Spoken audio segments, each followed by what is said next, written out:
Yo, PC fam, what's going on with everybody out there? This is another episode of Chill with Chill. It's been an amazing basketball season so far, and we're here to keep y'all updated on it. Chill, how you living?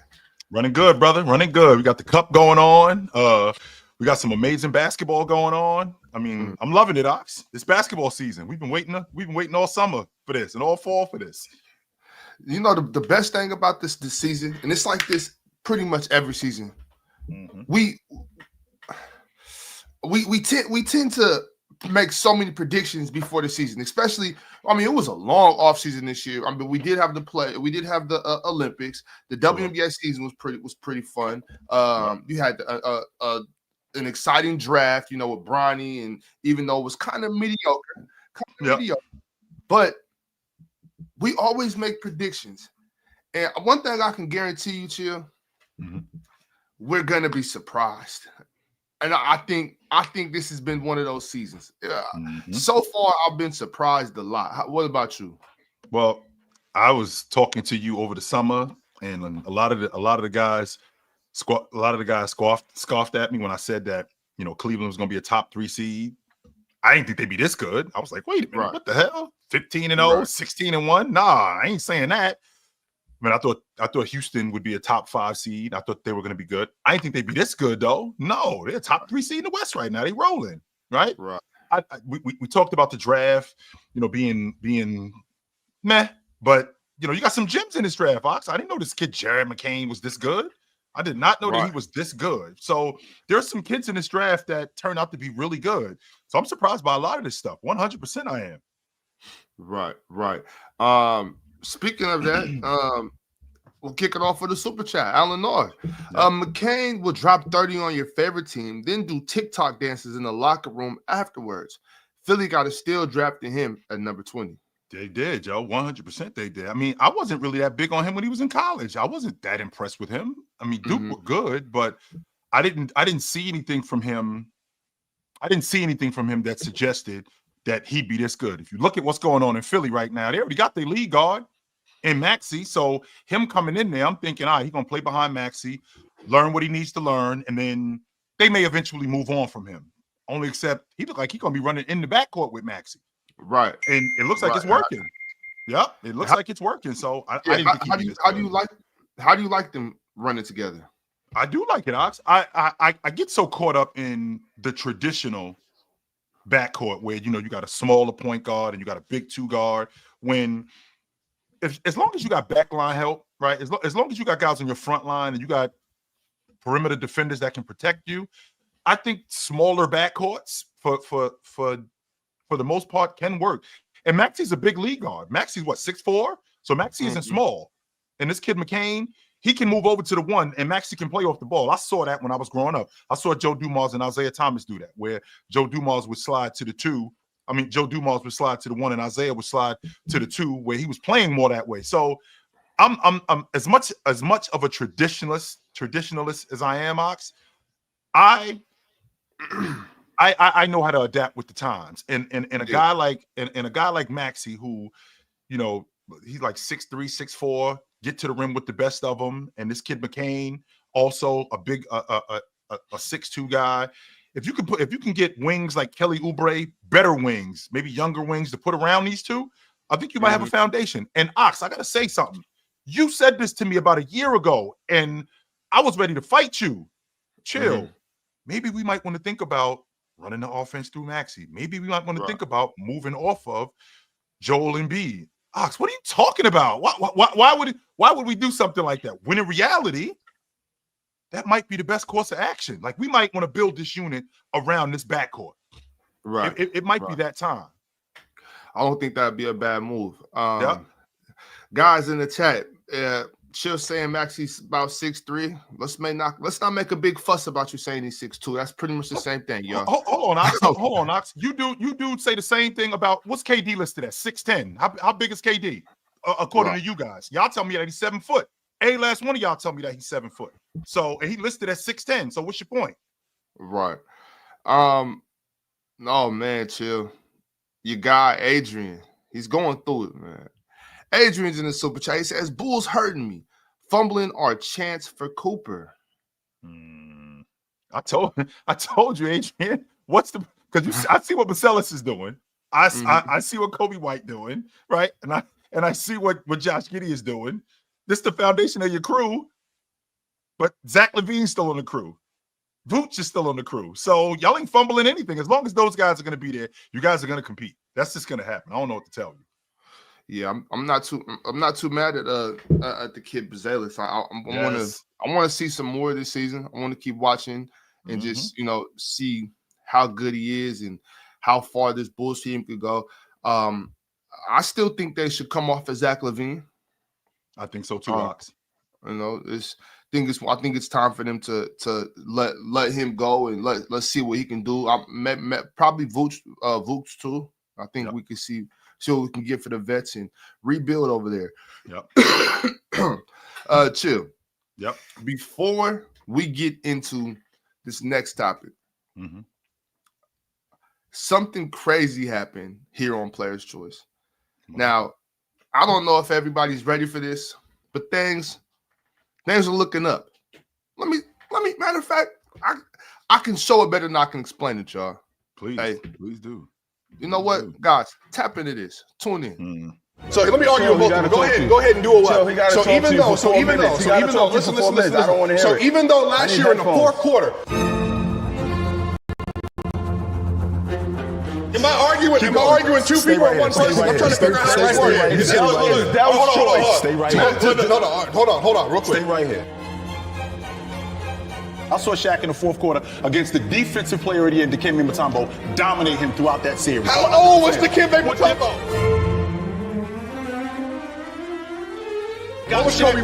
He was a high school player who we didn't know when they went to the finals and won. What was Kobe? Was he an All-NBA level player? When they went he was an All-NBA level player. Yes, he was. And so was Jamal Murray. No, he wasn't. Hold on. So LeBron says year 3 he's an All-NBA, right? And in year 22 he's All-NBA. And that doesn't mean that he's with technology. That doesn't mean that he's still playing. Why didn't Kareem do that? Why didn't Kareem do that? No league has ever owned a team, and they were the owner of the team. Why were they in that position in the first place? The reason why they were in that position. Stern's administration. The reason why they were in that position. But Adam Silver would never do anything like that. He absolutely would never.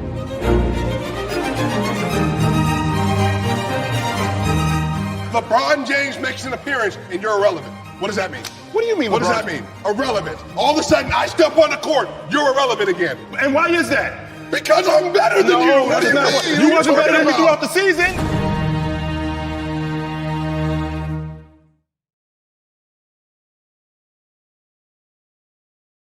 Incredible, man. Incredible. Shit. Wait till y'all see what Ox did. Don't let this the trailer of me and Swiper. Wait till you see what Ox did. Wait till you see what all of these guys did. It wasn't man. That was dope. I want to say, even besides everybody that did some debating that day, speaking for somebody that was there, which Chill, we obviously were there. Sure. That was an amazing set, amazing camera crew, amazing production, amazing direction. I mean, that was probably the best set I've ever been on. Mind you, I haven't been on many sets, but I can't see myself being on a set more professional and just all around, just aura, visuals. That was amazing. I wish I could go back there right now, Chill. It was a movie, Ox. It was 100% a movie. Shout out to everybody that took part in creating that. Mm-hmm. Dave, Claire, JD, Ron, all the camera crew. I'm sorry I don't know all of them by name, but that was amazing work, amazing production. And y'all are in for a treat. Y'all stay tapped in. Y'all already know how we do over here on PC. We're gonna keep growing and getting better and better. I believe we're dropping some more of that Black Friday, so y'all don't want to miss that, man. Make sure you tune in. But Chill, let's talk about your guy, Russell Westbrook, and what he's doing. Now, mind you, I didn't see Russ getting the resurgence like this year. I think he's playing very well right now. I think Russell Westbrook is playing very, very, very good basketball. Sure. I'm happy to see it for one. I know I've been called a Russ hater. That's fine. But Russ is playing really good right now. Let's talk about this, Chill, because Russell Westbrook is just 37 rebounds short of becoming the #1 all-time rebounder amongst point guards. Sure. He's also 1,359 points away from claiming the title of the highest scoring point guard in NBA history. 1,300 points. What does that mean for Russell Westbrook? What does that mean for the NBA? What it means is that we have a problem, Ox, because Russ is so weird in how you talk about him.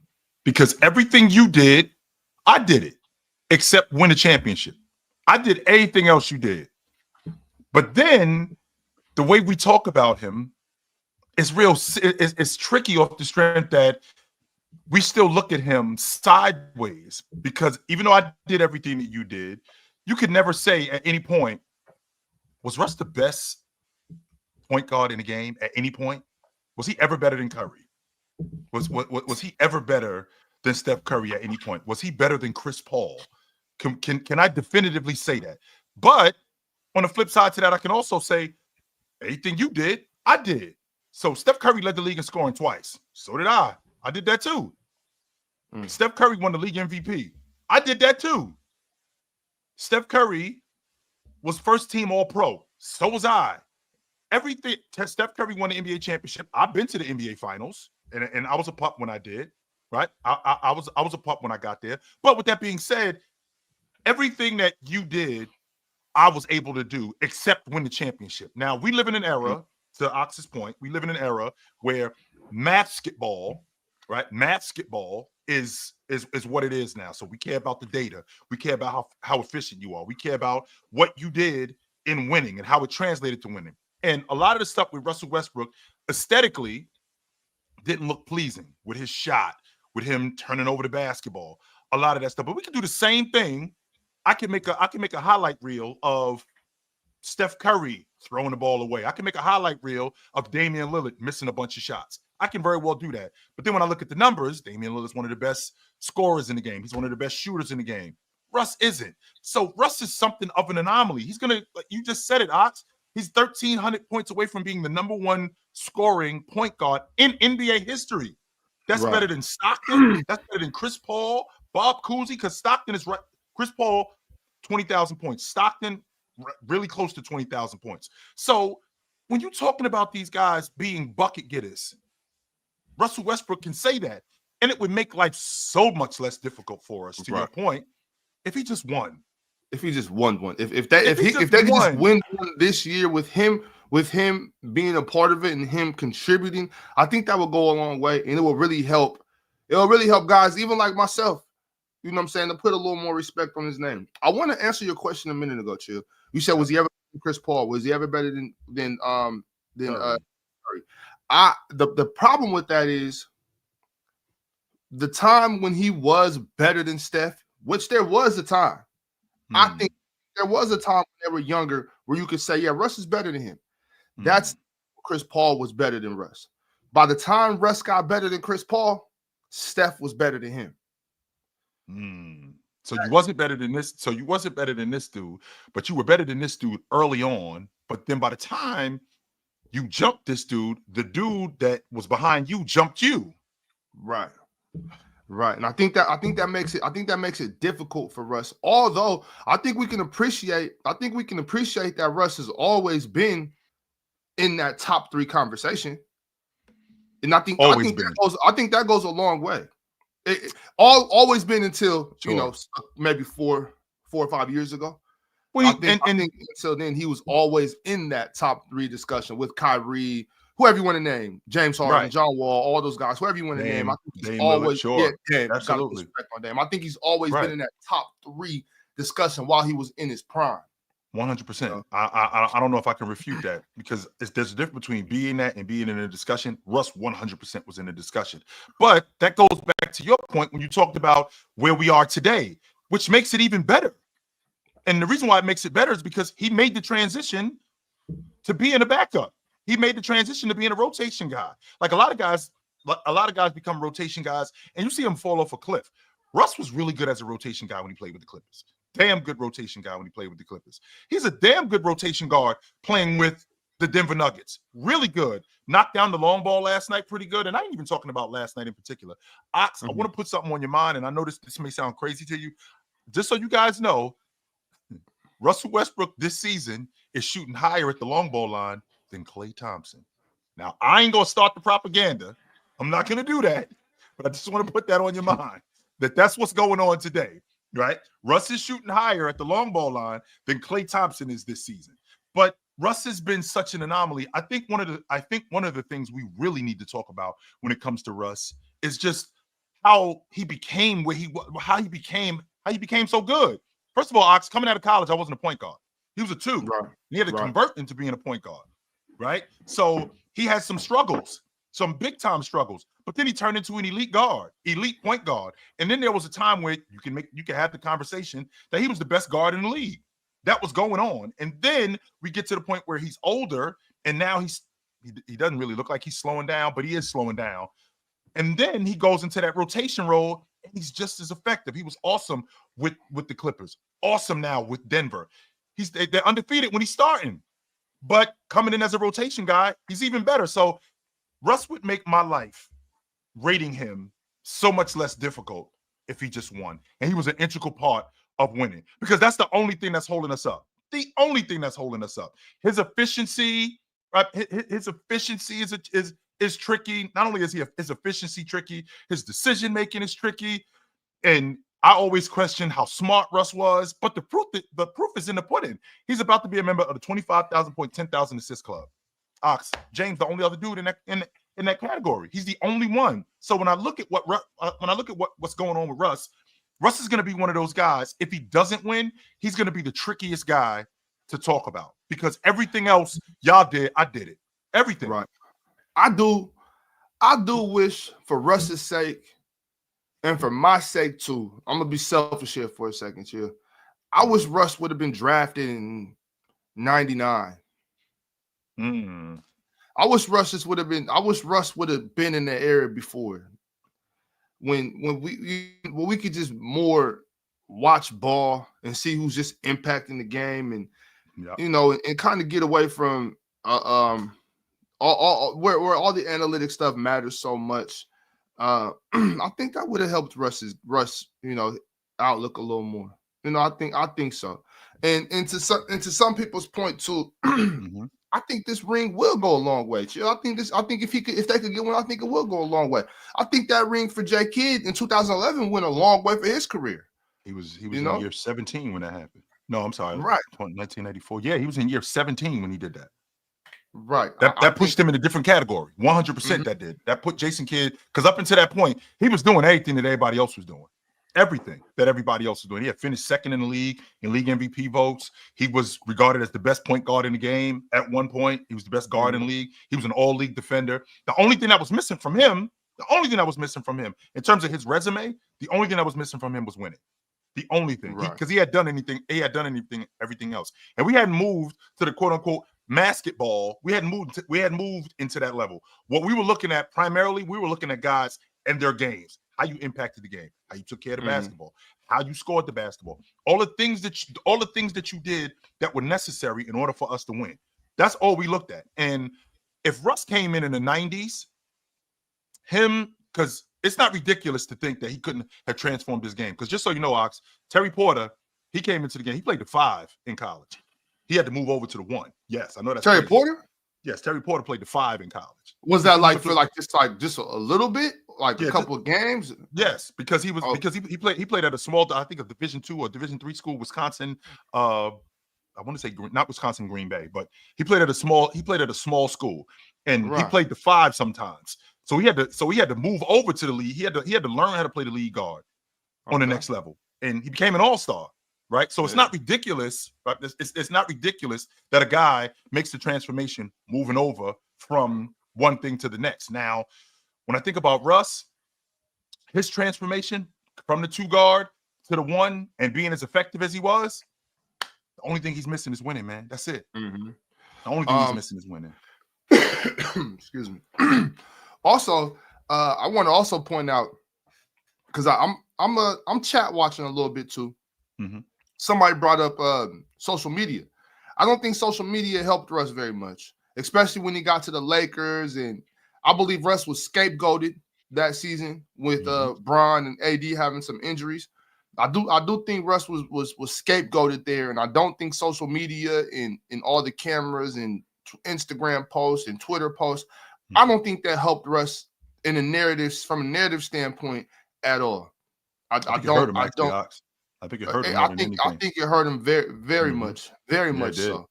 With that being said, Russ has earned a lot of his criticism. I think Russ has earned a lot of his criticism, but I don't think social media helped him at all.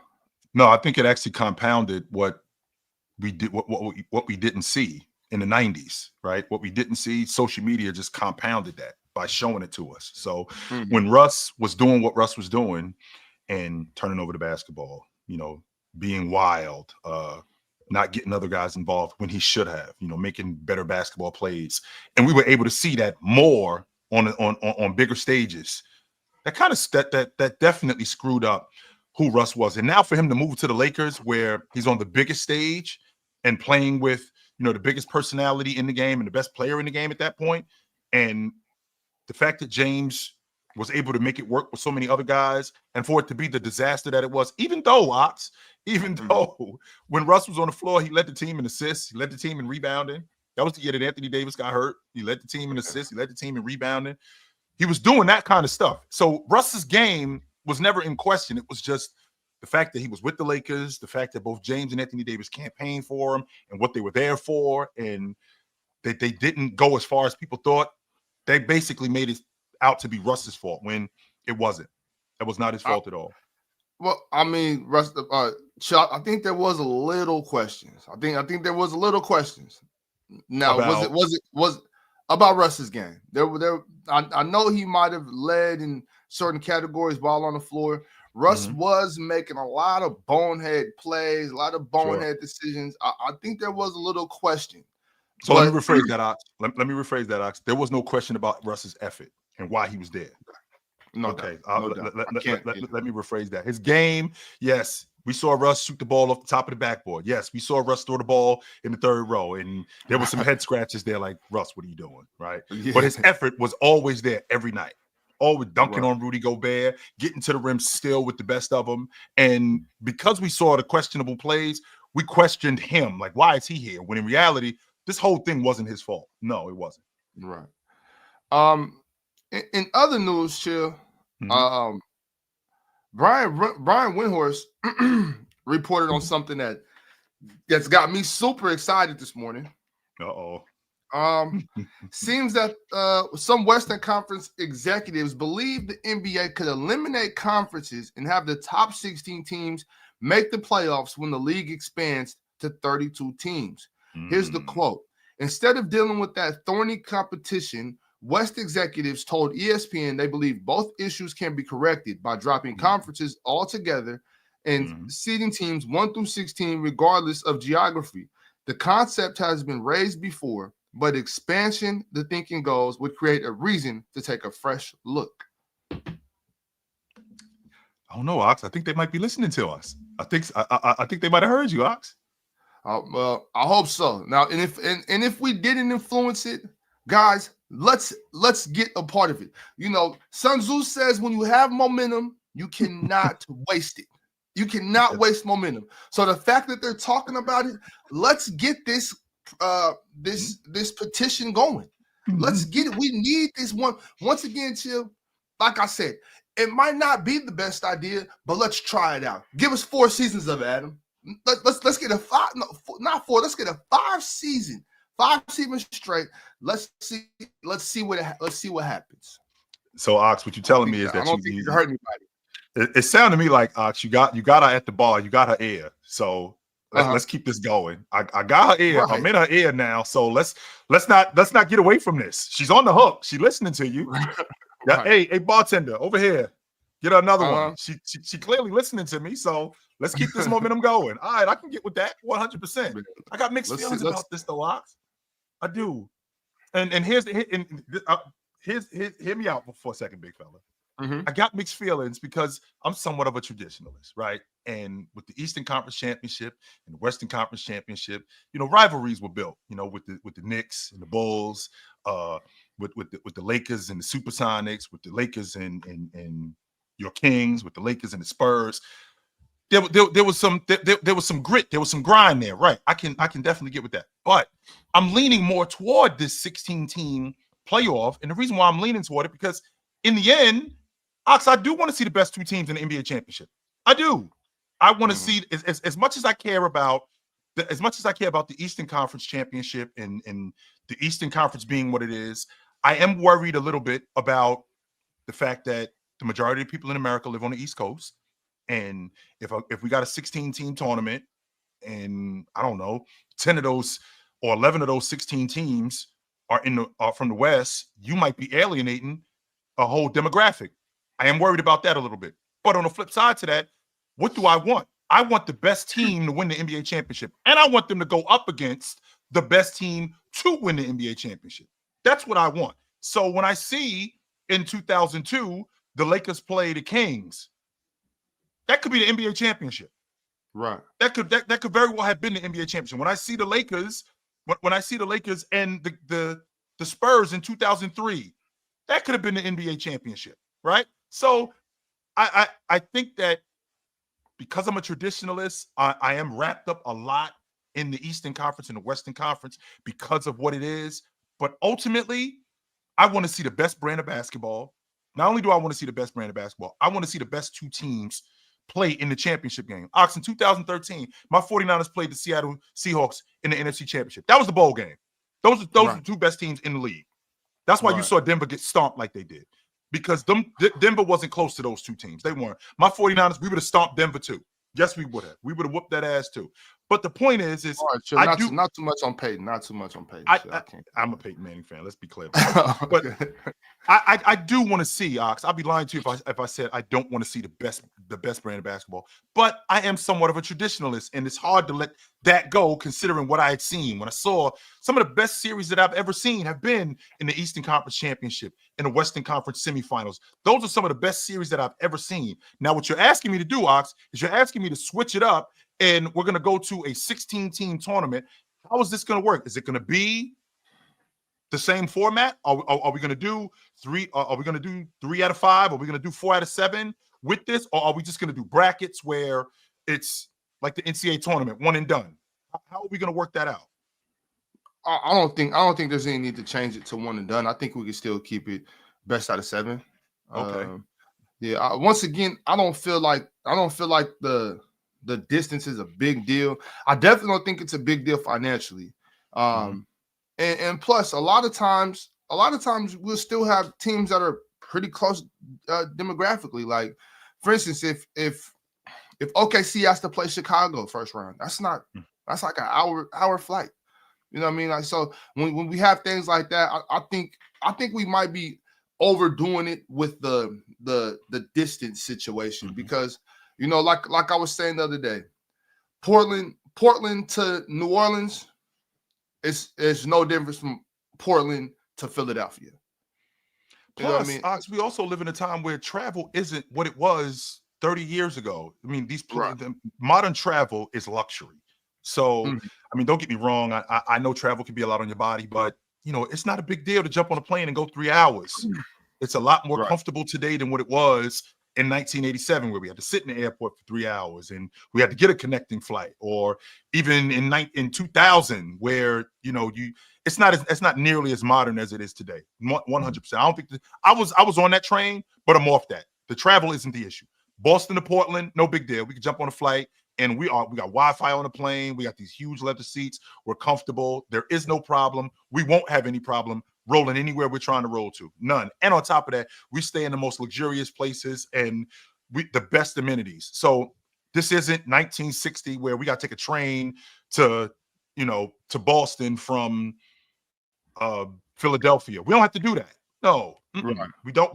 We don't have to do that anymore. So I don't bother too much with the travel. I'm just a traditionalist in the sense that I just seen so many great series, whether it's the Eastern Conference or it's the Western Conference. And I mean, in 2000, that Portland Lakers series. Oh, that was a great series. That was a great series. Was that not should that have been the NBA championship? That very well should have been the NBA championship. Because I'm not sure that Indiana was the second best team in the NBA, considering what Portland and the Lakers went through. Nah, I'm not sure that's going on. 2002, your Lakers against not your Lakers. I'm sorry, the Lakers against your Kings in the West Finals. I think that was the two best teams in the NBA. I don't think the Nets were the second best team in the NBA. I don't. Who did the Nets play in the Eastern Conference that year?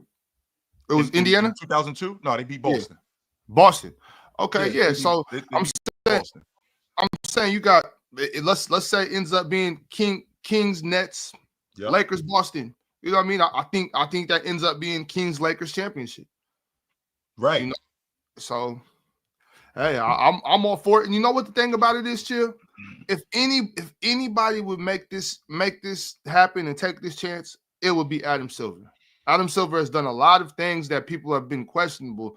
In-season tournament, playing tournament. You know, Adam Silver is willing to push the limits and try new things. So I hope he does. You know what I'm saying? And if he doesn't, the NBA is still great. And to your point, Ox, we got traction. And that's where these executives come in. Like, put your name on it. Don't anonymously say, hey, man, I think we should have a 16-team. No, put your name on it. The executive from the Denver Nuggets thinks that we should do this. The executive from the Knicks thinks that we should do this. The executive from the Lakers thinks that we should do this. Well, you know what happens when you get one person saying it? You get two people saying it, Ox. You know what happens when you get two people saying it? You get four people saying it. And now, to your point, we got traction. Now we got traction, and now we got to start talking about this. And is this a good idea? Is it not a good idea? But now we're having a conversation. If you put your name on it, I think you give it more validity as opposed to sitting in the back room and, hey, maybe we should do this. Nah, man, because there's a lot of people who think like you. They just scared to say it. Well, hey, y'all, let's not be scared to be different, y'all. Let's step out the box a little bit. Put it out there. Well, Chill. Before we get to the topic of the show, we got a main topic I want to touch on, and that topic is the in-season tournament. Before we do get to that, let me go down a couple super chats really quick, and here we go. Bandit SBS says Knicks are one backup guard / wing and a healthy Mitch Robb return from being elite. Aren't they elite now? I mean, if you look at what the Knicks are doing, that they're third in the East, and I'm not buying the whole, the Eastern Conference is weak, man. Please, the Knicks. I think that what is their record against the Eastern Conference? I mean, again, most of their losses are from the East. If you look at the Knicks schedule, I think the majority of their losses are against Eastern Conference teams, and them having another. And this is what this makes me nuts when I hear this. We're one backup away, because I actually like this kid. I like the backup point guard that you guys got, Cameron Payne. Cameron Payne was in the conversation a couple of years ago as the best backup lead guard in the game. That was going on. 100% that was going on. And he's a solid backup lead guard today. He's a solid backup lead guard today. What I have an issue with not just Knicks fans, but I have an issue with a lot of you guys who it's always, we need this, we need that. Instead of demanding what you already have, demanding that you get better. Instead of that, I mean, this kid Tyler Kolek, he's a rook. I don't really know I don't really know what else you're going to get with him. The problem is you only got 7 guys. 1, 2, 3, 4, 5, 6, 7. And when you get Mitchell Robinson back, I don't think the backup lead guard spot is your issue. I mean, you're going to get back Precious Achiuwa really soon, but I think it's more depth in other places. I think your backup lead guard spot is fine. I don't have a problem with Cameron Payne. I don't have a problem with him at all. I like Cameron Payne because his tenacity. He's a goer. I do think Cameron Payne is one of those guys that you got to be ready to put a leash on though. Like when you see it going downhill, you can't watch it go downhill. You got to come on, get up, get out of there. And there's nothing wrong with that. That's who he is though. I mean, isn't that your job as a coach with dealing with the backup league guard? Like, okay, I know that when I get on the floor, I'm not Lou Williams. I'm not Jamal Crawford. No, my job as the backup lead guard is to keep the ship steady. That's all my job is as the backup. My job is not to come out here and go for 30. No, that's not my job. No, keep the ship steady until the primary lead guard is ready to go again. That's my job. So I don't have a problem with Cam being the backup lead guard. And to your point, your coach and Coach Tibbs, hey, get that leash on him. Get that leash on him because you'll see it going the other way. You know what it is. Right. 1 second, too. Yep. I see what I definitely see what's going on here. I like it though. I do. Right. And this one, my bad. I meant to pull this one up when we were actually having the conversation. Slipped my mind, but we're here now. Void Century says the stats and records will say Russ is the GOAT PG, but if you actually watched him play, you know that's far from the case. That's why it's so tricky with Russ, boy. That's why it's so tricky with Russ, because if you look at the numbers, 20 years from now, if you look at the numbers, it's going to look like Chamberlain. It's going to look like, yo, this dude averaged a triple-double 4 out of 5 years? What the hell? This dude, this point guard, he led the league in scoring twice during that era. He was doing that. If you look at the numbers, you're going to be like, damn, this dude was nice as hell. He was a 9-time All-Pro. Like, he didn't make the All-Pro team once or twice. He made it almost a decade. Right? So I'm looking at who Russ is, and I'm looking at everything he did. And you just look at the numbers. He won the league MVP. It's only 5 point guards in NBA history won the league MVP. Kuzi, Oscar, Magic.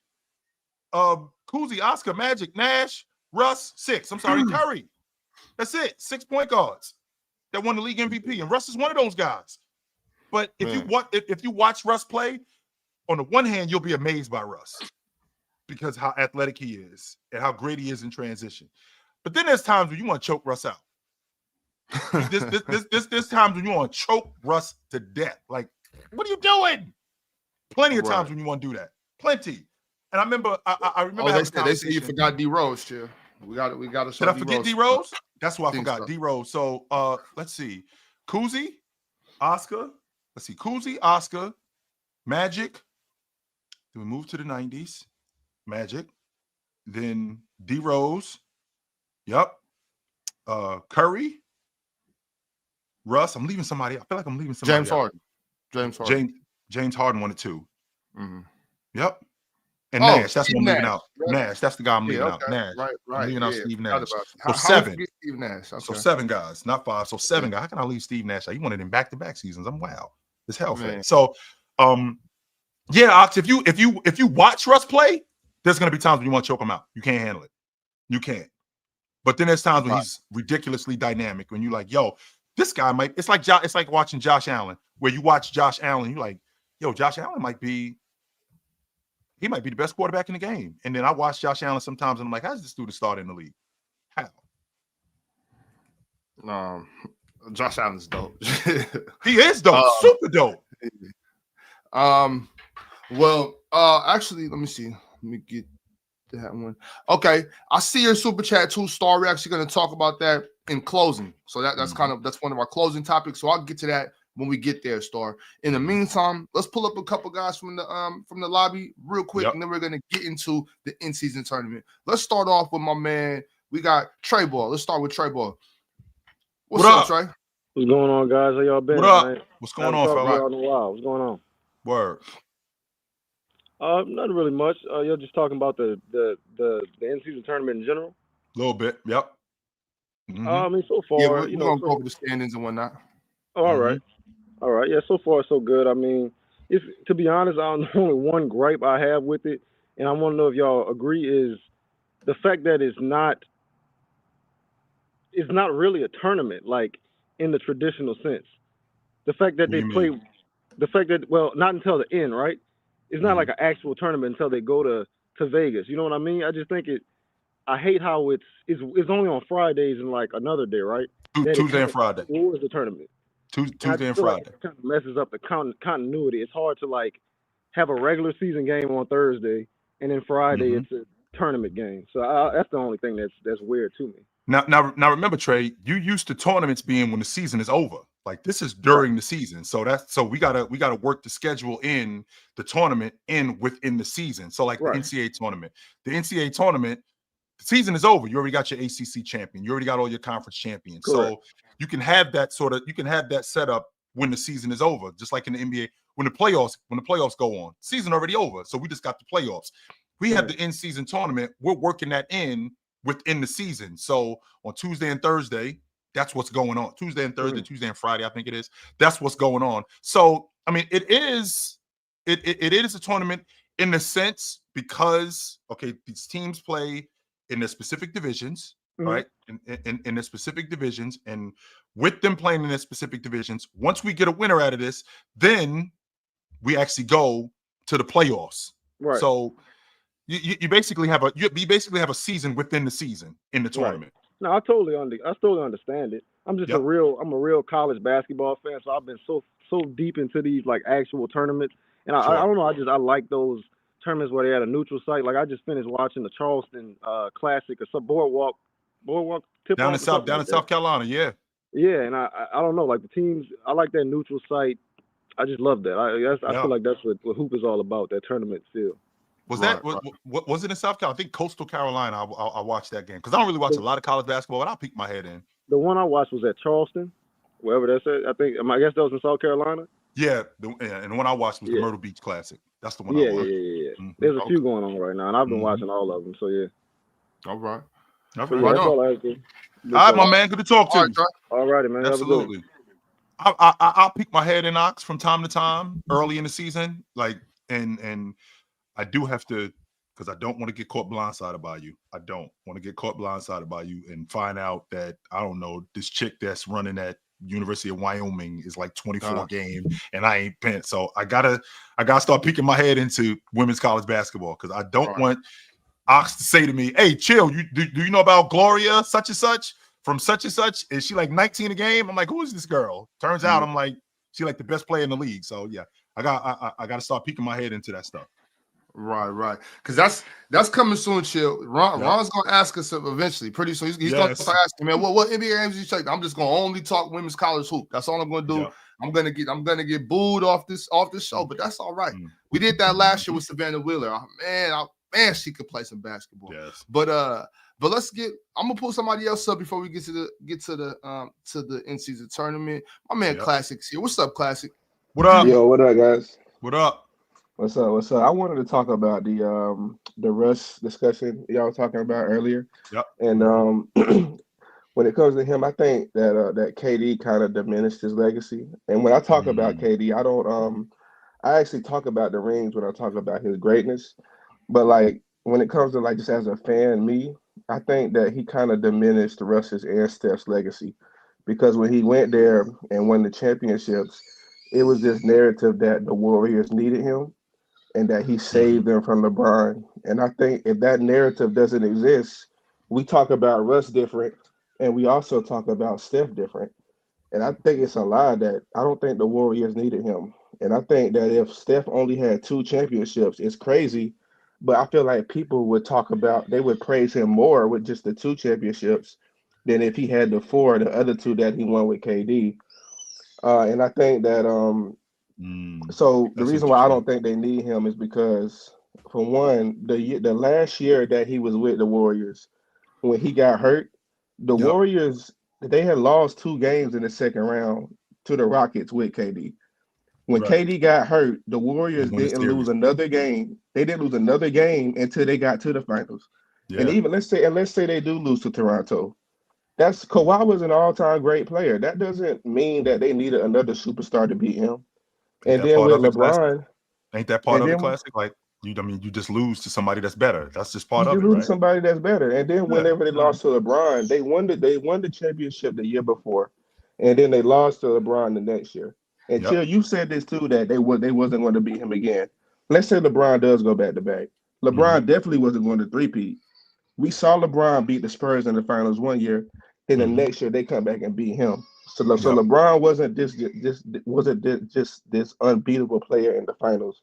Sure. So I feel like if KD never goes there, and he would be in the same conversations as Russ, like great players, and I feel like we would praise Russ more because now it would be a narrative that no, they both couldn't get past Steph, and it wouldn't be that Russ was holding KD back. It sounds to me like your logic is similar to what's going on with Dirk Nowitzki. Like if Dirk Nowitzki would have had like Dirk Nowitzki's 2011 ring, that holds weight. That holds more weight for if he would have had two other superstars and they would have won it 2 more times. So if Steph Curry wins it in the 14-15 season and then he wins it in the 22-23 season with the crew he had, those 2 rings hold more weight than what he did with KD. And there may be some truth to that. However, I think that where I have to disagree with you is when you're talking about James with that San Antonio Spurs team. Well, I'm looking at it from the aspect of 1, the player that James was at that point, 2, the psychological edge that they had on the Golden State Warriors at that point, and 3, how much better everybody else would have been at that point. And remember, Kevin Love is still young. Right. Not only is he still young, but also Kyrie Irving is still young. If those guys, because I don't think Kyrie Irving leaves if they win it back to back. I think he stays there. Dwayne Wade was aging. Chris Bosh wasn't nearly as effective. So I think that those 2 things are completely different. Yeah, I mean, I think they're different, but I mean, like I said, I think LeBron, even if he would have went back to back, okay, that's cool. But LeBron was not going to 3-peat. That's my thing. He wasn't just going to win 3 or 4 straight championships, and that's the way people kind of talking about it. No, he was not going to do that. And then, but with KD, even if LeBron does that, he's the top 2 player all time. That's cool. My thing is KD is the one that kind of like puts the narrative that the Warriors needed him, and so now it's like, well, Russ was holding him back all those years. And I've always said that I think that Steph Curry was like performance-enhancing drugs for the small forward position.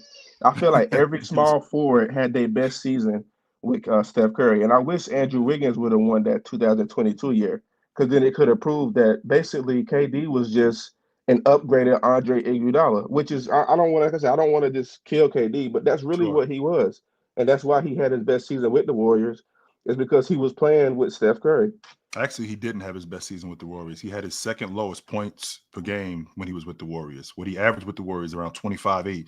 That's right there when his 2nd year in the league, he was averaging like 25 a game. So his defense he never played better defense than when he was with he the played Warriors, great. He played damn good defense in Oklahoma City, but that Warriors team, no question about that. But we remember KD primarily for being a bucket getter. That's who KD was.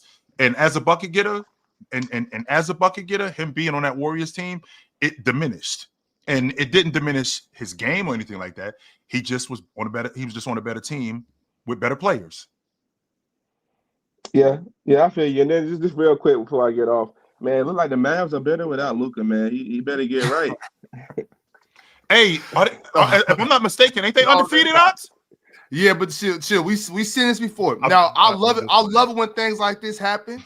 I do love it when things like this happen, but we still have to recognize they're not better without Luka Doncic. They might play a style that we like more. They might win some more games. It's like when Ja went out. It's like when Ja went out. What they were like 22-1 or 22-2 without Ja. Yeah, they won a lot of games, and it may sound crazy because at the end of the day. Right. What matters is the score at the end of the game. So it's hard for us to explain how no, they're not better, even though they're winning all these games. Mm-hmm. I can't be the one up here saying that right now. I thought Najee Marshall had lost his mind when he had showed up Luka the game they lost, and he was like, "What are you doing? Why are you not helping on defense?" I was like, "Bro, you bold. Luka get you shipped out of here." But I guess, I guess he's saying we don't need Luka, man. He balled out the last night. Hey, I can't deny that. I love how Najee Marshall was playing last night. I love how PJ. I think it's just the addition of PJ Washington. I think PJ Washington just brings what they were missing. Now you bring Luka back. You got PJ playing good. Najee come out of his shell. I think I told y'all already. Dallas is gonna be fine. Yeah, don't worry. They're not better without Luka. Let's get to the bottom of that right now, Ox. They're not a better team without Luka. Let's chill out on that. Don't get me wrong. I mean, they are winning without him right now, and it could humble a star. Like he got to look. Maybe he got to look at what's going on, and the train's rolling. Let me get on board with this. See what these guys are doing, and I don't want to slow this train down. Sure, it may humble him a little bit, as opposed to if they were losing without him. Of course, you're gonna come back popping your collar like, yeah, y'all need me. But let's be clear, they're not a better team without Luka. No, that's not the case at all. No, and I'm not ridiculous enough to think that. No, it's hard to explain. It's hard to explain how they're not when they're winning these games, but they're just not. Like take a step back. But classic, we're gonna keep it moving, fam. Appreciate you pulling up, bro. I appreciate you guys. You have a good one. Absolutely, brother. All right. Yeah, they not Ox. I'm not doing that. Yeah. All right. So I see y'all. Everybody else that's in the lobby. I see y'all there. Just hold tight. Be a little patient for us. We have to get to this in-season tournament topic. So I see you in there. Like I said, we will get to y'all. Give me a couple. Just give me some time, y'all. Give me some time. We have to talk about this. I got the standings right here. Let's talk about this. Let's do it. We will start. Let's start with West Group A. Oh God. This is pitiful. All right, okay. Let's get to it. So West Group A is the Rockets, Clippers, Timberwolves, Trailblazers, and the Sacramento Kings. As of now, the standings in West Group A, mind you, so in this group, everybody's only played 2 games. There are a couple teams in the whole league that have played 3, but for the most part, most people have only played 2 games. So we have the Rockets leading this group 2-0 with a 49 point differential.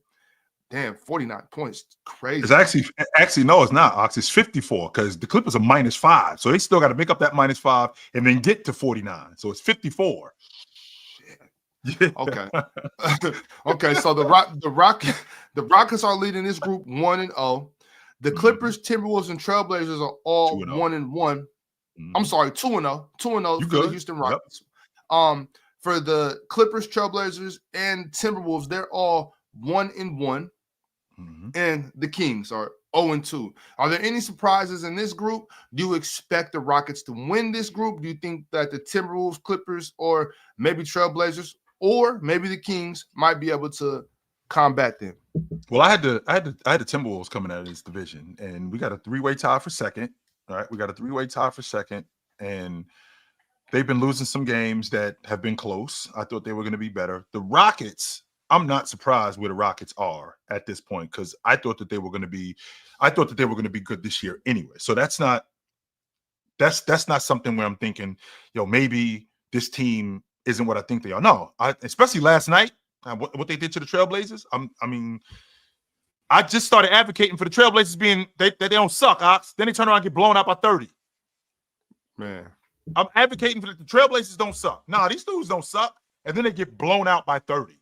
They get smoked by 30. I'm like, okay, I got to keep my mouth shut about certain things like that because as soon as I say something, that's immediately what happens. Jalen Green looked fantastic last night. I think that them running that offense through Sengun more. Jalen Green is the difference in this. If Jalen Green can hit shots, right? If Jalen Green can hit shots more, because he's getting good looks, right? If Jalen Green is getting good looks, if he can hit shots, I think that this team is going to be dangerous. Now, Tari Eason, he's what we call a glue guy. He's one of those dirty work guys that's necessary. And if I look at the standings, I didn't appreciate that ass whooping that they put on y'all last night. Them Clippers did. I ain't like that at all. I did not. Yeah, I did not. Cool. I did not appreciate that ass whooping at all because that looked like an effort thing to me. I don't think the Clippers that much better than y'all. I just don't. No. I don't think they're better than us at all. But you couldn't tell from last night.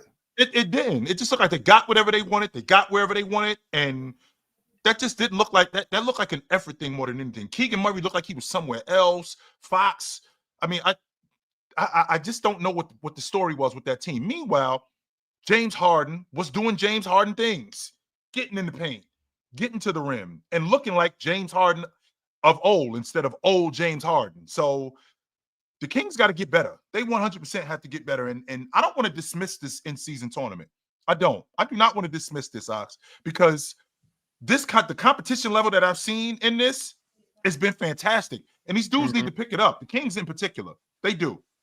The Kings in particular need to be better. Definitely do. Moving on to West Group B. Yep. So we're 0-2 and the Lakers are 2-0. Okay. So the leaders of this group are the Los Angeles Lakers, who are 2-0. Then we have the Thunder, Spurs, and Sun, who are all 1-1. And bringing up the rear, we have the Utah Jazz, who are 0-2. Any shocks and any surprises in this group? Nope. I expected the Jazz to be where they are. Maybe the Spurs. I mean, we got a three-way tie between the Thunder, Spurs, and the Suns, but it's such a small sample size, so it could very well be like that. You should never be surprised with the Lakers, Ox. And the reason why you should never be surprised with the Lakers, off the strength that they got 2 top 10 players in the league on their team.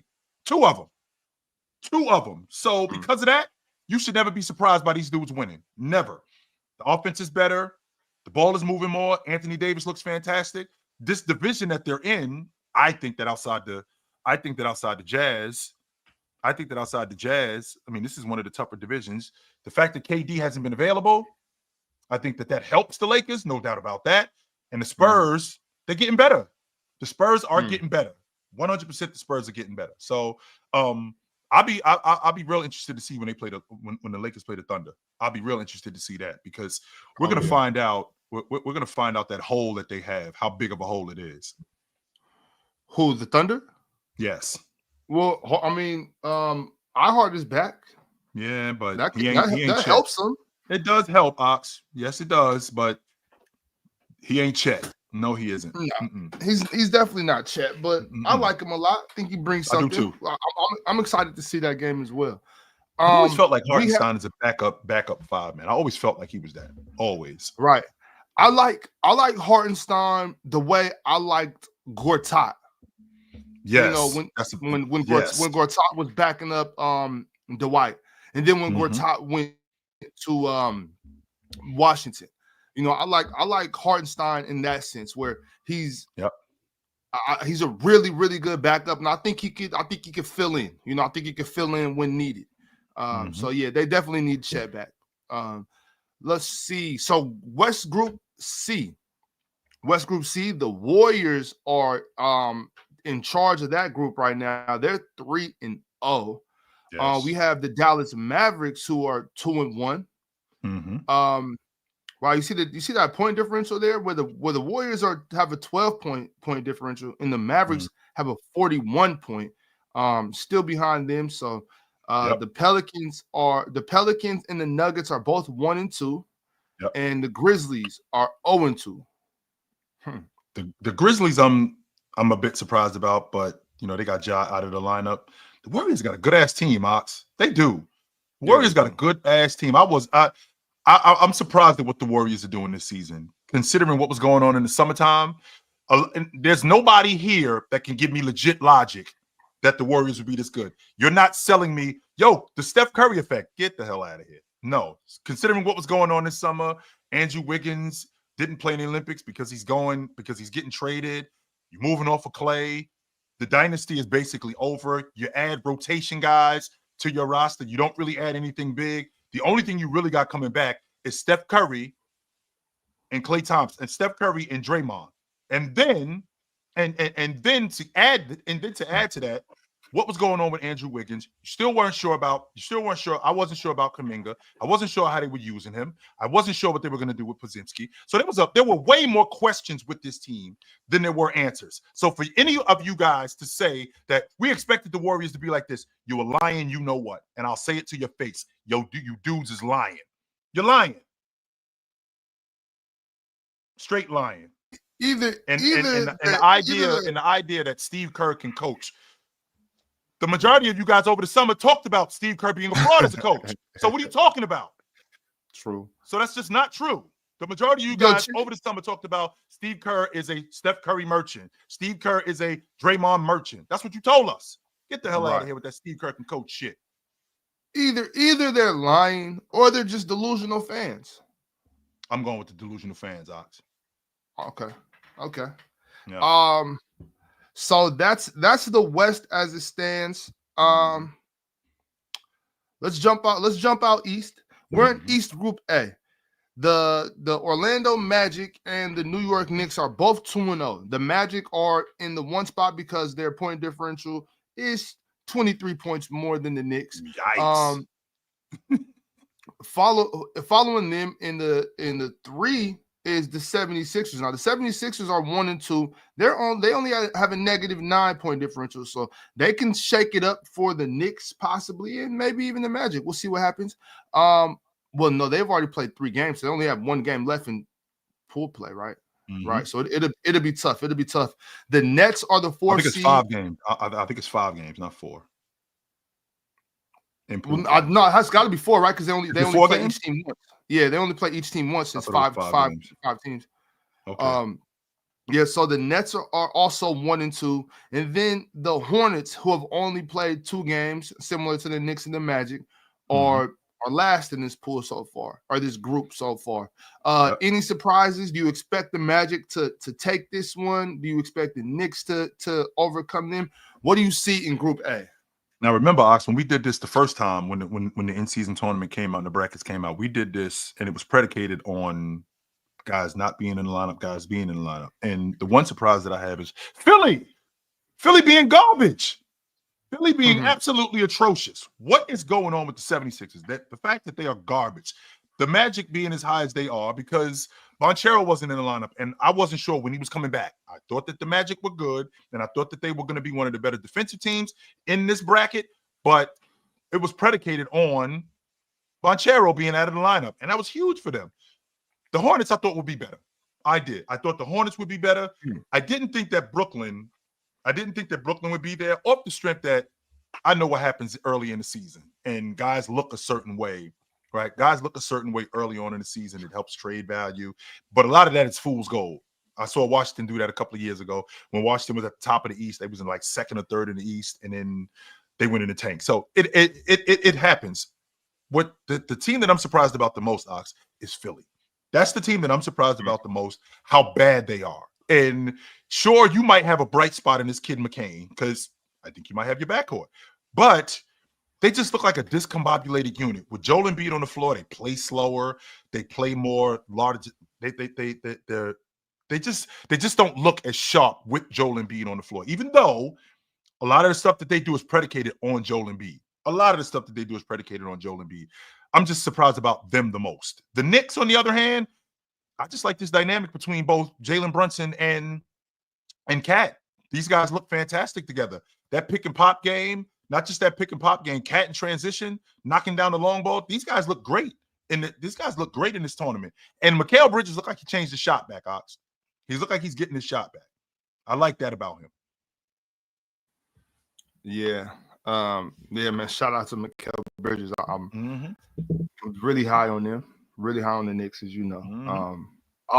But the thing for me, the person for me in this is Franz Wagner and the Orlando Magic. So I can't speak highly enough about Franz Wagner and how much I like that kid. I love Franz Wagner's game. You've been talking to me about Franz for like a year now, and I kind of been scoffing at you. I need to start. And I have been, Ox. I'll be lying if I said I didn't, but I've been paying more attention to this kid. I have been. I told you a couple of days ago he might be one of the best drivers in the game. And you know what else too? What I think Franz has done is I think Franz has reignited his brother. I think Mo was going downhill. I was so high on Mo when he first got to the NBA, and it just didn't seem like it was working out well for him. I think playing with his little brother has really, really brought something out of Mo. Mo gives really good minutes when he gets on that court, and I just love those. I love those guys. Yeah, I love what Orlando does. I love them as a whole team. I don't know what I got them doing in the postseason. And I just hope that they continue to get better and better. Question. France and I'm trying not to throw a monkey wrench in what we're doing around here, but I'm gonna make you choose, Ox. France or Scola. Oh wow. So I thought you were gonna say France or Keegan Murray, and I was gonna say France without hesitating, but I got to plead the fifth on that one, chill. I can't answer that. You talk to your lawyer, Ox? Yeah, I can't answer that. I can't do it. Yeah, I can't. Man, so you just got me discombobulated for a second. All right, let me regroup. Wow. In East Group B, Mm-hmm. well, I know that we've on player choice. We've been hard on Milwaukee. All around the league, the whole league has been pretty tough on Milwaukee. But as far as this in-season tournament goes, Milwaukee is leading their group, somewhat convincingly with the 20-point lead ahead of the Detroit Pistons. So they're 2-0. The Pistons are also 2-0. Any shock there? I think I had Detroit winning this division. I did. Yeah. I had Detroit winning it. Ox, they're right there. So the team that I am surprised about was the Pacers. I didn't think that the Pacers would be this bad, man. I did not. Right. I did not think that they would be this bad. I'm watching just last night alone, and don't get me wrong, Milwaukee beat them, but I can tell you right now, Ox, don't let that score fool you. Milwaukee did a terrible job in the second half taking care of the basketball. Awful. They were turning it back. They should have handled Indiana. They allowed Indiana to get back in that game by not taking care of the basketball. The majority of their turnovers came in the second half. Bobby Portis got it going early, and Bobby Portis is one of those guys where, and I said this to you a couple of days ago, when you have a big guy that's scoring the basketball, the other stuff kind of just falls into place. You'll see him doing other stuff. You'll see him getting on the glass. You'll see him diving on the floor for loose balls. You'll see him manning the paint. That's what Bobby Portis was doing yesterday. Bobby Portis ends up knocking down a couple of shots. Those shots get him going. And the next thing you know, he's rolling. And then they're rolling. And Giannis is basically a 100-mile-an-hour bowling ball. Get out the way. Just get out the way when he's coming downhill. There's really nothing that you could do with it. I'm actually starting to like more and more when I watch this pick and pop game between Dame and Giannis, this pick and dive game between Dame and Giannis. Giannis is doing a better job at screening and diving. I like that about him. I'm not sure that I'm not sure that at the end of the season, if he keeps this up, I'm not sure that we got a runaway league MVP. I mean, Ox, over the last 7 games, Giannis averaging 35 and 11 on 62% from the floor. I just want to put that out there. Yeah, and we're definitely going to get into that as soon as we get through with this in-season tournament. I know you want to speak on that, I'm curious to know how you feel in depth with that, and also want to get some input from y'all, chat. So be ready for that. The Heat, I thought that they would be better. The Heat's offense just looks really wild. I just don't know what to do with them. I don't. Yeah, I actually had the Heat winning this group. Mm-hmm. Yeah. But hey, we'll see. Group C. We have why would they be ahead of them with the list? Did the Hawks beat the Celtics or something? Well, that shouldn't matter, right? It shouldn't matter. Nope, it should not. So they have the Hawks number 1 with the negative 1 point differential, and the Celtics number 2 with the plus 14 point differential. So I'm not sure what that's all about. I think the Hawks did beat Boston a couple of nights ago. Yeah, really? Okay, so that was on Tuesday, or? And Dyson Daniels slowed down. Dyson Daniels ended up slowing down Jason Tatum. I'm pretty confident that's what went on. I think they might have beaten them, Ox, if I'm not mistaken. I'm going to check right now, but I think that the Celtics might have lost to Atlanta. I just want to make sure that I ain't giving you no bad information, right? That's the only thing that could make sense to me for them to be ahead of them. Yeah, they did. They lost to them in the in-season tournament last Tuesday. Yep. Tuesday. By 1 point. Yep. And Dyson Daniels, I remember him doing a really good job on Jason Tatum. He did a really good job on Jason Tatum. Yep. So that's why they're ahead of them, because that's the Celtics' one loss in the division is to Atlanta. Yep. That's their one loss in the division. So they lose the tiebreaker. They end up losing the tiebreaker. So that's tough. Yeah. So if they end up in the tie, Atlanta wins that because they beat them. Even though the Celtics got a higher point differential, even though they got the same record, the Celtics need Atlanta to lose again. Yeah. Yep. I don't know if I like that. But hey, who cares what I like? The rules are the rules. The Cavs are number 3. They're 1-1. The Bulls are also 1-1, sitting at number 4, and the Washington Wizards are last at 0-2. Are you shocked that the Hawks are leading this group instead of the Celtics or the Cavaliers? Yes, I thought it would be the Celtics and the Cavs at the top of this group. I didn't think Atlanta would be this good, but they have been. They ended up losing last night to the Bulls. That's the only reason why they ain't 3-0, because they lost to the Bulls last night, and the Bulls actually handled them. But other than that, I expected Cleveland to be at the top of this division, and I expected Boston to be at the top of this division. And the fact that they're not, and it's Atlanta, where if this thing ended today, Atlanta would end up winning it, because they win the tiebreaker with Boston because they already beat them. It's interesting, really interesting. Yep. Right. Well, that's some in-season tournament updates for y'all. Yep. Y'all go ahead and leave your predictions in the chat. What do y'all think is going to happen? Are you guys shocked by anything? Surprised by anything? Talk to us. In the meantime, let's run down Giannis Antetokounmpo's last 7 games, Chill.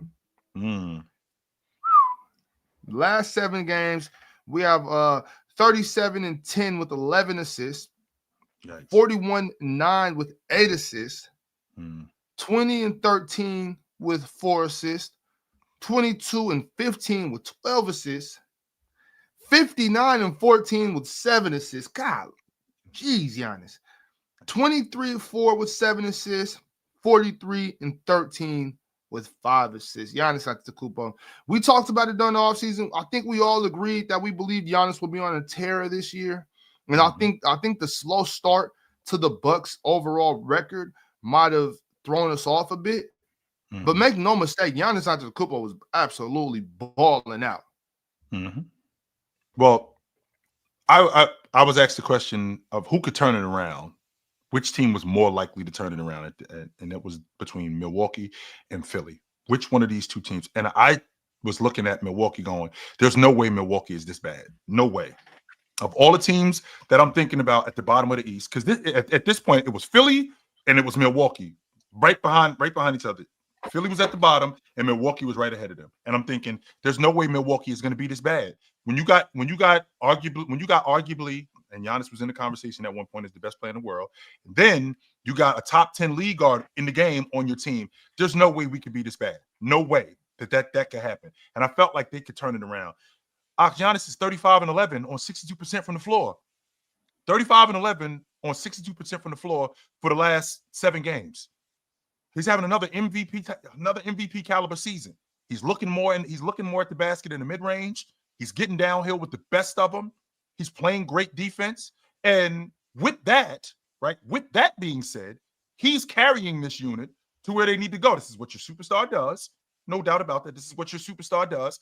I think that when we talk about the better players in the game, we talk about Joker, and I think there's a gap. When we talk about Giannis, I think there's a gap. I do. And I've gotten roasted for that. And I will 100% stay on that train. I think Giannis is the second best player in the game. And I think that there's a considerable gap. I think it's like this. I don't think that there's a lot of guys close to him right now for what he's doing for that Milwaukee team and not what he's doing just from his energy. I ain't even talking about his game, Ox, how hard he played. When you got a guy on your unit that plays that hard, when you got a guy on your unit that goes that hard, that resonates throughout the rest of the crew. If he's playing that hard and he's the best player on the team, I got to do it. Otherwise, what am I doing here? Why am I here if this dude is going as hard as he's going and I'm kind of just going through the motions? Nah, absolutely not. And he looks so much better in the mid-range. He's the best transition player in the game. I'm watching him last night take the ball off the glass and just go with it, which is not anything new. But I was more impressed last night with him rescreening and diving, playing with Damian Lillard. Because before, he would a lot of times just die on the screen and just go through. Now we got dribble handoffs between him and Damian Lillard where he would actually hit a guy and then dive. If it's not there, come right back, get the ball. Giannis has been fantastic. No doubt about it. I can't argue that. Giannis has been great. Right. So Star left the message, super chat earlier asking Chip, what does Giannis have to do to win MVP? I think he has to, again, he's in the same category with Joker in the aspect that he's already won it. So the standard for him is a little bit different than somebody who hasn't won it. So I think Giannis is 30. I think he's leading the league in scoring. I think he's 31-11, something like that. So, I mean, last year he was 31-13. Milwaukee's got to win more. Milwaukee 100% has to win a little bit more in order for him in order for him to have a legit shot at winning it. They have to be higher in the standings. Otherwise, it's not wasted, but it's going to get overlooked by somebody else who's winning, like the Boston Celtics. Right. Masinko G wants to know, where would you guys like to see Cam Johnson go? Okay, see? I think he'd be good in Houston. Take out Jabari Parker, put Cam Johnson in there. I like that. I'm a Jabari Smith fan. It's just not working in Houston. It's just not. So swap Cam Johnson and Jabari Smith, and I actually like that. I like that trade. Wow. Okay. Okay. Well, we're getting to the end. Let's get back to the lobby. Let's see what everybody has in the lobby. We got Ken. What's up, Ken?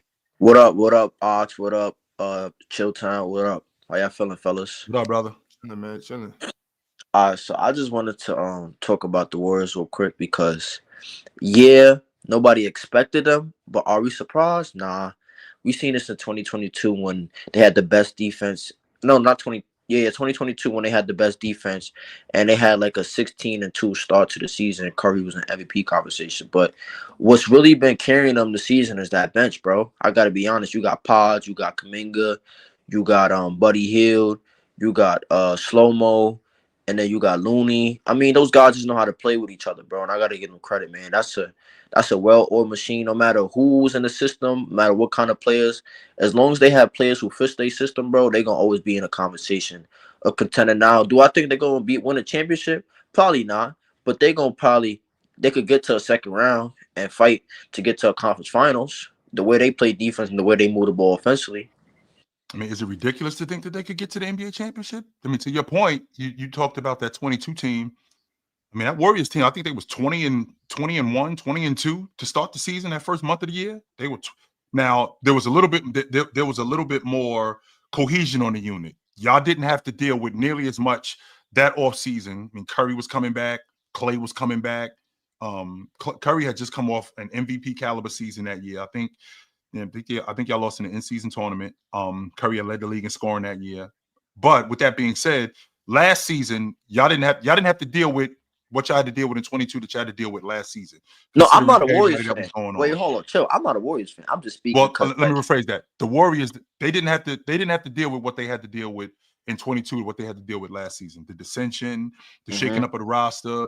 They didn't have to deal with that. A lot of those dudes came back. So they basically had the same crew and the same core.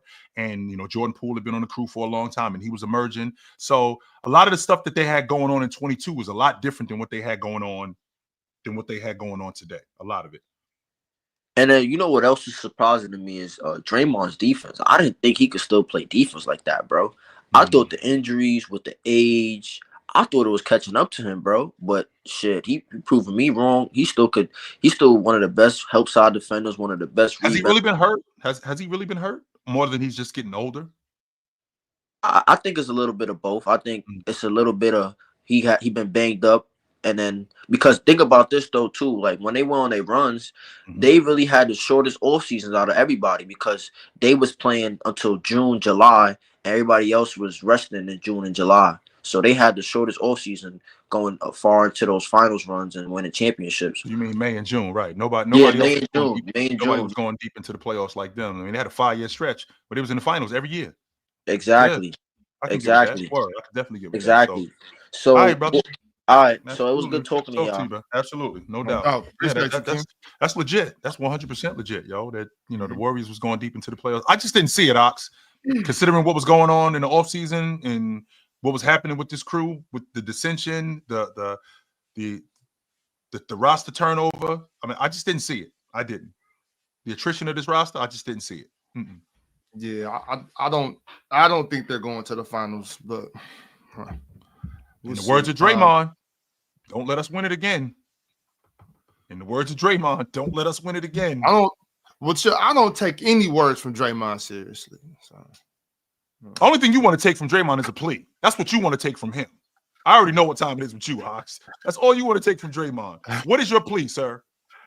Right. That's all I'm taking from you. What is your plea? I'm pleading guilty to second-degree assault. Yes, sir. No, that's what I'm pleading guilty to. First, attempted murder. I'm pleading the first-degree battery, sir. Yes, sir. And I will time served, and 3 years probation. Yeah, but just to hold point in the chat, like I always say, you get to the playoffs and you got Steph Curry. It's just like when you used to have LeBron or when you had Kobe. Mm-hmm. You got that guy on your team, I'm not counting you out. So Yeah. Steph Curry absolutely has that Kobe Bryant, LeBron James effect, where if this guy's on your team, you got action. So let's see what Adrian's talking about. What's up, Adrian? Yo. Hey, what up? What up? My audio good? Yep, you hot. Hey, what's Yeah, up? they can hear you in Chicago. Hey, bro, we're gonna leave us to the side, man. We're gonna leave us to the side. I don't think people want to talk about the Bulls, man. They're gonna crash out on me, man. I just heard your guys' thoughts on the guy. I think Windy spoke to some guy from the West, right? Some kind of West GM, right?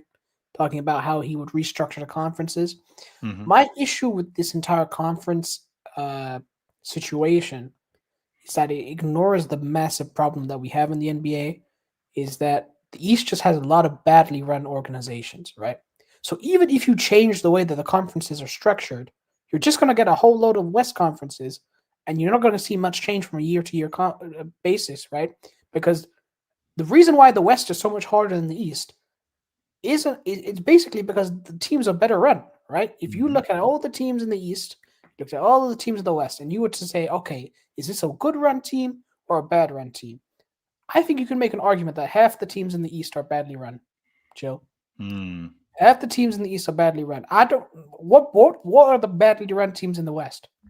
The badly run teams in the West. That's a good question. Maybe the Pelicans. Are we saying the Pelicans are a bad team? Maybe. But here's the difference with that, though. This could be to counter your point. I mean, this could actually be a good thing. And what I mean when I say a good thing is, in the words of my man Big Ox, step your game up. Weak as hell. You weak as hell. So if we end up going over to the 16-team format, what it's going to do is it's going to now highlight how well the Western Conference is being run. And these Eastern Conference teams are going to say, yo, we got to get out. We got to get on our job because we clearly aren't doing a good job. Now, you do have some teams in the East that are doing a good job running their organizations. The Celtics are doing a great job. The Knicks, for sure, they're trying to put it together. The Orlando Magic, right? The Milwaukee Bucks, they didn't. I don't think that there was. What have they done apart from drafting Giannis, right? Like I just don't. I'm not convinced on the way that the Bucks are run, Joe. I'm not convinced. So in 10 years, what have they done? Are you kidding me? I mean, they traded for Drew Holiday. They had Drew Bledsoe. I'm sorry, Eric Bledsoe. Okay, so the fact that they made that decision was a good decision. They realized that Eric Bledsoe was not the right guy. But I'm just looking at the fact that when I'm looking at their draft decisions, I did not like what they did in the draft this year. Joe, I did not like what they did. No, they were wrong in passing on Ryan Dunn. But other than that, I mean, if you think about what they've done, because I know you're a front office guy, what they've done over the course of time since Giannis has been there, I mean, they ended up stealing Middleton. They stole Bobby Portis. They stole him.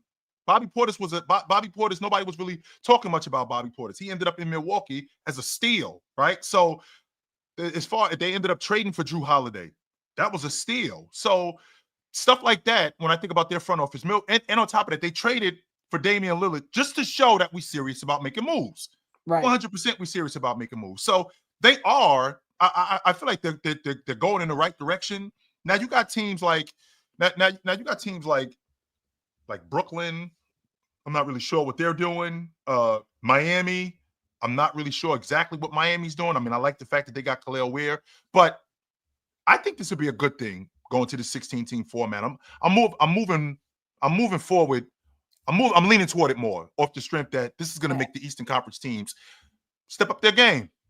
The only question I have, because I haven't seen the full breakdown on how this guy would want to do it. Like, is there going to be a play-in if they did this, or is it just pure playoffs?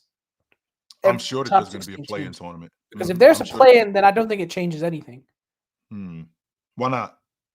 Because if we look at it, right, 16 teams, if half the league makes it anyways, then I don't see what the incentive, because you already have a TV deal, right? You're already making money for TV deals. That's a crazy amount of money. What is the incentive for an organization with an ownership group to change anything regarding your business if you're still making the same amount of money and you could just compete for a play-in spot? I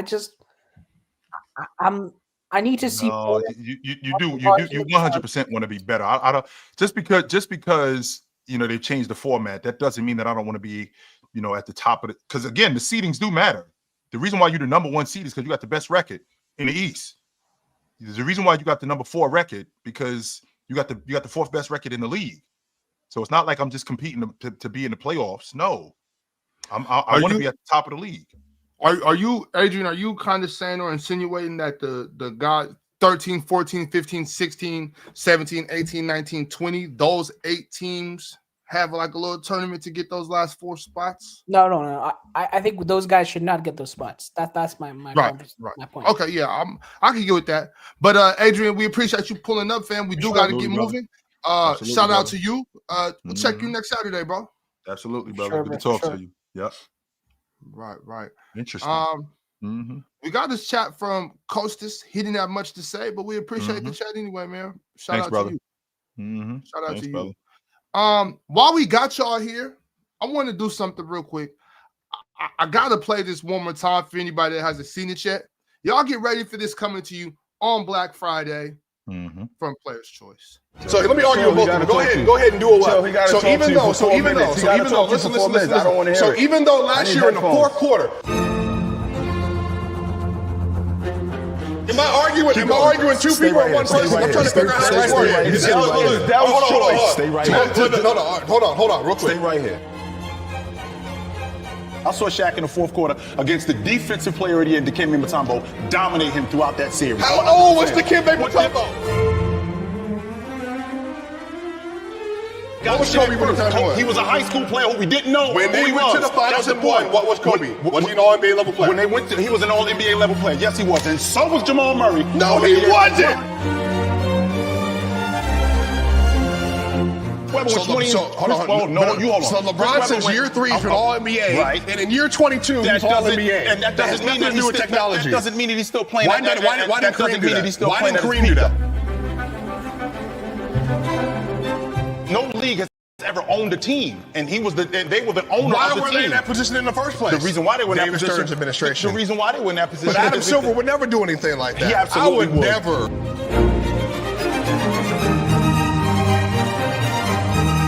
LeBron James makes an appearance and you're irrelevant. What does that mean? What do you mean? What does that mean? Irrelevant. All of a sudden, I step on the court, you're irrelevant again. And why is that? Because I'm better than you. That's not what, you wasn't better than me throughout the season.